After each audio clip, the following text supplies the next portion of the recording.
Hello everyone and welcome back to the StudyTube Project YouTube channel where we are creating a community out of isolation. My name is Jack Edwards and today I'm going to be speaking to you about the complicated art of writing dictionaries.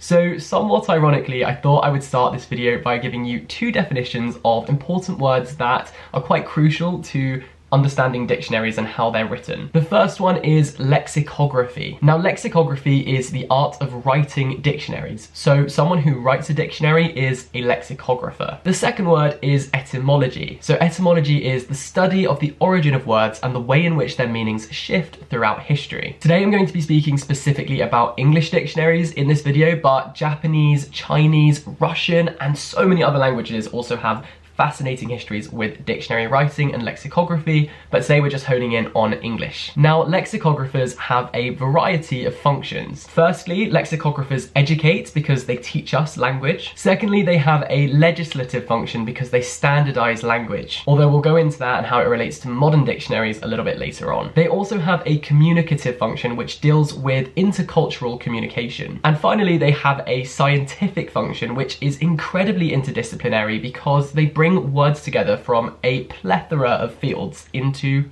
one document. So the question I'm sure you're all dying to know: who wrote the first ever dictionary? So in the 16th century, Richard Mulcaster released a list of hard words, but he didn't actually define them. Over the next few decades, people started to consider word etymology, so how words had got to them at that time. Then in 1604, Robert Corddry released the Table Alphabetical, which first introduced definitions of words, although it wasn't very comprehensive. A century and a half later, in April 1755, Samuel Johnson's dictionary was published, which is widely credited as being the most influential dictionary before the Oxford English Dictionary came along over a century later. The first Oxford English Dictionary was published in 1884, and for any of you Lord of the Rings fans, Tolkien actually worked on the Oxford English Dictionary in 1919, and he worked on words such as waitress, walrus, and walnut. So there you go. But we are going to focus for a little bit on Samuel Johnson's dictionary. Now, Johnson actually set out to write his dictionary in just 3 years, but according to the British Library, it actually took more like 8 years. Now, he is generally considered to have written the whole thing single-handedly, although he did have around 6 helpers who helped him to compile everything. And this was no small task. Like, this dictionary had 42,000 definitions in it, and to put that into context, the French equivalent of the era took a team of 40 people around 55 years to complete. Samuel Johnson's dictionary actually is full of witticisms and personal remarks, and so I thought I would share some of my favourite definitions that he shared,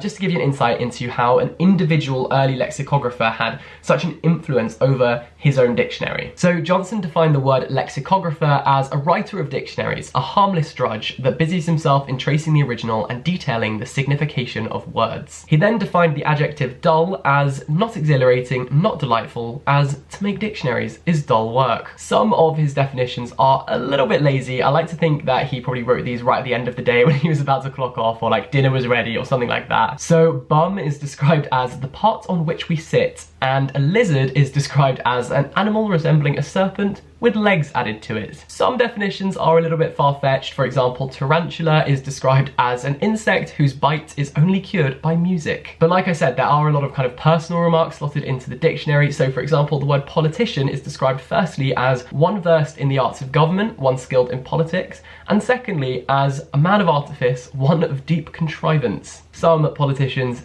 may spring to mind. Part of the definition for the word watermelon was that it was an uneatable fruit, and the word lunch wasn't so much a time as a quantity in Johnson's eyes. He defined it as much food as one's hand can hold, which, I mean, each to their own. Perhaps his most famous and well-known definition is of the word oats, which he defined as a grain which in England is generally given to horses, but in Scotland supports the people. Just for reference, the OED now defines oats as the grain of a hardy cereal plant used as a food for people and animals, especially horses. So you can see now how dictionaries are much more serious, impartial, and accurate. In fact, Johnson kind of let his political agenda seep through into his dictionary a little bit. So just for some context, at the time, the two political political parties in England were the Whigs and the Tories. Now, when I tell you how Johnson defined these terms, maybe see if you can guess which one he favoured. So he described Whig as the name of a faction, whereas the opposing term Tory was cited as one who adheres to the ancient constitution of the state and the apostolical hierarchy of the Church of England, opposed to a Whig. I'll see if you can work that one out for yourself.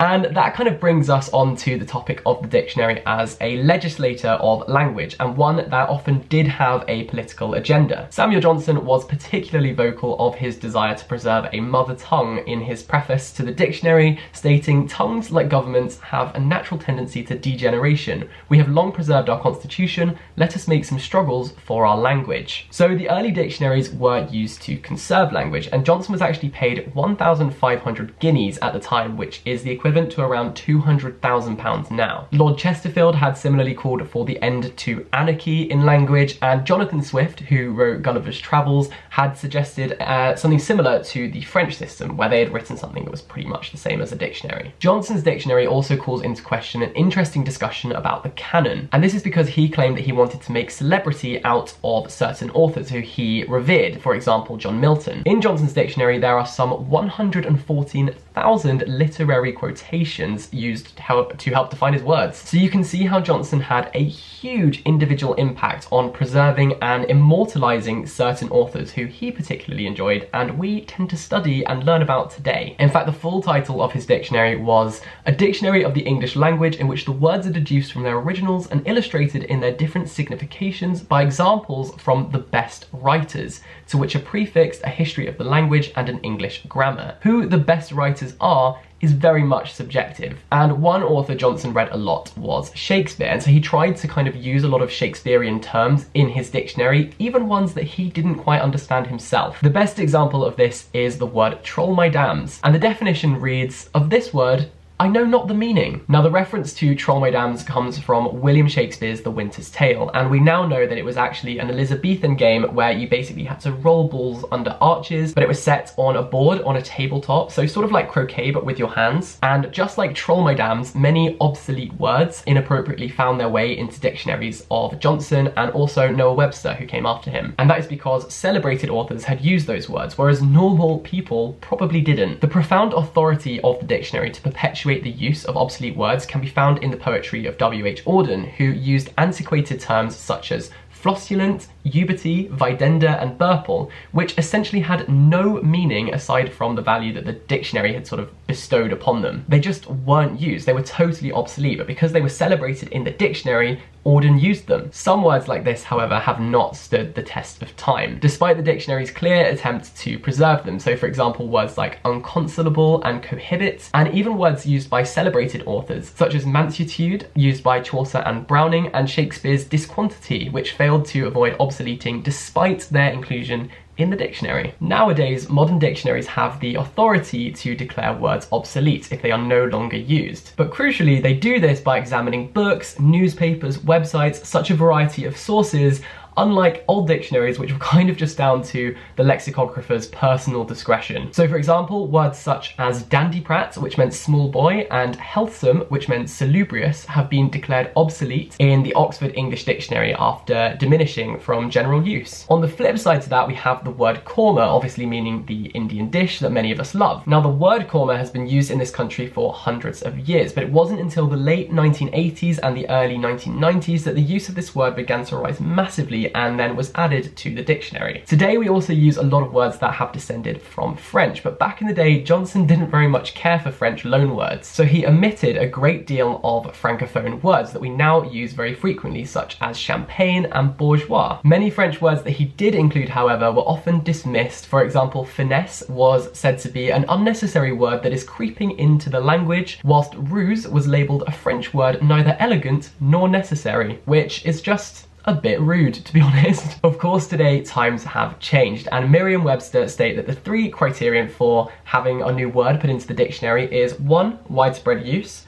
2. Shelf life, and 3, meaningful use. And a really fascinating example is swear words, which were once dismissed as below the dignity of the dictionary because they were vulgar and taboo. Back in the 18th century, Daniel Defoe, who wrote Robinson Crusoe, suggested that swear words shouldn't be included in the dictionary because there is nothing so impertinent, so insignificant, so senseless and foolish as our vulgar way of discourse when mixed with oaths and curses. But their colloquial use, which basically means that they're used in everyday language and slang, basically the popular use of swear words made them unavoidable. They simply couldn't be omitted from the dictionary in order for it to maintain its status as a representative document. Since the F word first made its way into the dictionary in 1965, dozens of new variations of the word have also been entered into the dictionary. I'm sure you can think of some variations of how the F word is used. For example, the word mother before it is one example. And the reason these are in the dictionary is because they align with popular usage of those words. And so the dictionary has had to adapt to popular colloquial vernacular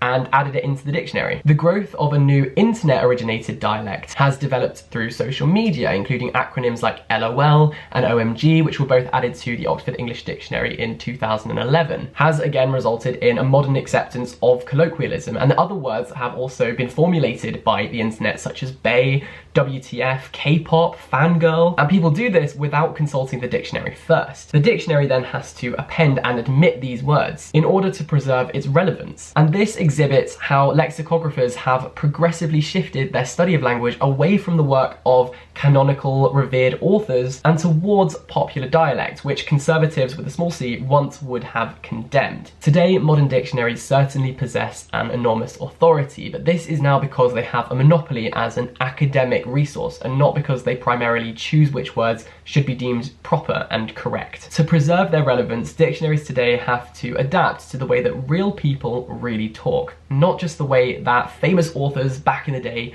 once wrote. And so language is free and constantly growing, and I think that is one of the beauties of it. So I hope you enjoyed this brief little introduction to dictionaries and lexicography. I hope that you found it interesting and maybe it will kind of get you to do some more research around it. If you did enjoy this video, give it a thumbs up. We have brand new videos going up on this channel every single day at 6 p.m. For now, I've been Jack Edwards. You can find me over on my YouTube channel, which I will link down below, and my social media, which is @JackBenEdwards. Don't forget to subscribe to this channel, and we will see you at 6 p.m. tomorrow. Bye-bye!